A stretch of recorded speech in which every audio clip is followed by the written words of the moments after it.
अस्सलाम वालेकुम everyone, welcome back to my channel all in one education. तो आज हम अपना कंटिन्यू करेंगे। फाइनेंशियल अकाउंटिंग हम पढ़ रहे थे। पहला टॉपिक हमने कवर कर लिया था जो कि आपकी स्क्रीन पे आपको शो हो रहा होगा, एसेट लायबिलिटीज एंड कैपिटल। ये हमने फुली कवर कर लिया था, chapter number 1 with 1.14 exercises. And उम्मीद करता हूँ आपने और नंबर वाले सॉल्व कर लिए होंगे। अगर आपको उसके मुताबिक कोई भी इशू है तो कमेंट सेक्शन में आप बता सकते हैं। आज हम अपना शुरू करेंगे दूसरा टॉपिक जो कि है टी टेबल्स, यानी कि हर ट्रांजैक्शन, एसेट लायबिलिटीज और कैपिटल के टी टेबल्स क्या होते हैं, डेबिट और क्रेडिट का आपको मैं नॉलेज दूंगा, थोड़ी सी इन्फो बताऊंगा क्या होता है, किस तरह काम करते हैं वगैरह वगैरह। उसके बाद हम जो है ये चैप्टर हमारा 2 होगा और उसके बाद हम चैप्टर 2 की एक्सरसाइजेस सॉल्व करेंगे इंशाल्लाह। ये वीडियो थोड़ी लेट हो गई है, उसके लिए आई एम सॉरी। चलिए शुरू करते हैं। जैसा कि आप सामने स्क्रीन पर देख सकते हैं, आपके पास एक टी टेबल शो हो रहा होगा। इसको टी टेबल बोलते हैं क्योंकि ये एज अ टी शेप में है, ठीक, जिसमें 2 कॉलम्स हैं, एक डेबिट का एक क्रेडिट का। जैसे कि मैंने आपको पिछले चैप्टर में बताया था कि एसेट लायबिलिटीज़ और कैपिटल की जब भी बात होगी तो हम प्लस माइनस में बात करेंगे कि जैसे अगर बढ़ रहा है तो प्लस करते थे और अगर घट रहा होता तो माइनस करते थे। अगर एक जगह पे प्लस हो रहा है तो दूसरी जगह पे माइनस भी होगा, या फिर दोनों जगह पे प्लस होगा या दोनों जगह पे माइनस होगा, यानी कि हर जगह पे 2 चीज़ें चेंज हो रही होती थी। अब यहाँ पे हम जो है प्लस माइनस नहीं, अब हम यहाँ पे एज अ फाइनेंशियल अकाउंटिंग के थ्रू बात करेंगे, डेबिट और क्रेडिट के थ्रू। अच्छा, डेबिट और क्रेडिट क्या होता है? जैसे अगर आप कोई चीज़ खरीदते हैं, आपके पास वो चीज़ आई, यानी कि आपके पास वो चीज़ डेबिट हुई है, आपके पास वो चीज़ बढ़ी है। तो ये देखें, मैंने एसेट में अगर कोई चीज़ आती है तो उसको डेबिट कहा जाता है क्योंकि वो आपके पास इंक्रीज़ हुई है। इसको आप एज अ इंक्रीज़ देखें।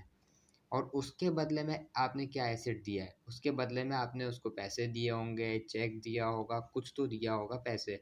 जब भी उसने आपको चीज़ खरीद जो आपने चीज़ खरीदी है वो उसने आपको दी है ना, आपने उसके बदले उसको पैसे, चेक वगैरह कुछ तो दिया होगा, यानी वो आपके अकाउंट से माइनस हुए हैं, यानी कि डिक्रीज़ हुए हैं, तो इसलिए उसको हमने लिखा है क्रेडिट में।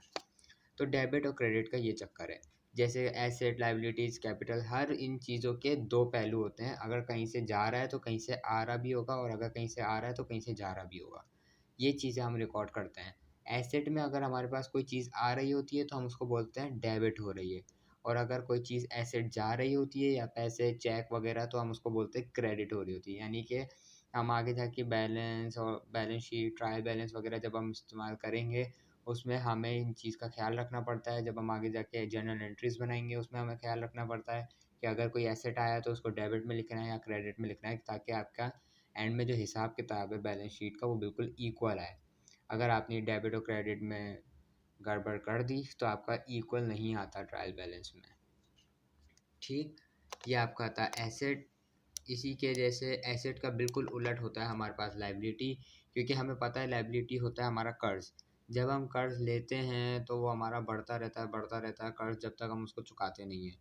तो देखिए, हमारे पास जब लायबिलिटी बढ़ती है ना, तो यानी कि लायबिलिटी हमारे पे क्रेडिट हो रही है।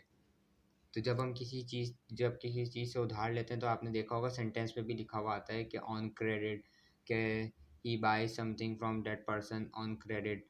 तो मतलब इसलिए कि वो क्रेडिट पे बाय कर रहा है, उसके ऊपर कर्ज चढ़ रहा है। तो जब इंक्रीज़ होती है लायबिलिटी तो हम क्रेडिट में लिखते हैं, और जब लायबिलिटी हम उतार रहे होते हैं या कर्ज चुका रहे होते हैं तो हम उसको डेबिट में लिखते हैं। इसी के जैसे हम इसको देखते हैं कैपिटल। कैपिटल में आप सिंपल देखें, इस तरह देखें, जब आप बिज़नेस में पैसे डालते हैं तो यानी कि वो पैसा आपका क्रेडिट हो रहा है, आपके पास आ रहा है। वो पैसा आपने अब कहीं से भी डाला हो, अपने पर्सनल अकाउंट से डाला हो या कहीं से भी डाला हो, जब आपके अकाउंट में आया, आपके बिज़नेस की इन्वेस्टमेंट में आया ना, तो वो आपका क्रेडिट है। और जब आप कैपिटल से पैसे निकालते हो, जैसे कि मैंने आपको बीच में एग्जांपल्स आई थी चैप्टर 1 की एग्जांपल्स में, कि फलाँ बंदे ने जो है अपने पर्सनल काम के लिए ये पैसे बिज़नेस में से निकाले हैं। तो वो जो पैसे निकालते हुए ना, वो कैपिटल से निकालते हुए, तो उसको हम बोलते हैं ड्राइंग। इसको आप डिक्रीज़ भी बोल सकते हो, लेकिन जो आपको सिनेरियोज़ में जो वर्ड दिखेगा ना, वो ड्रॉ का बनेगा, या तो ड्रॉ या तो ड्राइंग। तो आपको ड्रॉ या ड्राइंग से समझ जाना चाहिए कि ये कैपिटल की बात हो रही है, कि इस बंदे ने पैसे जो निकाले हैं वो कैपिटल से निकाले हैं अपने, जो इन्वेस्टमेंट थी।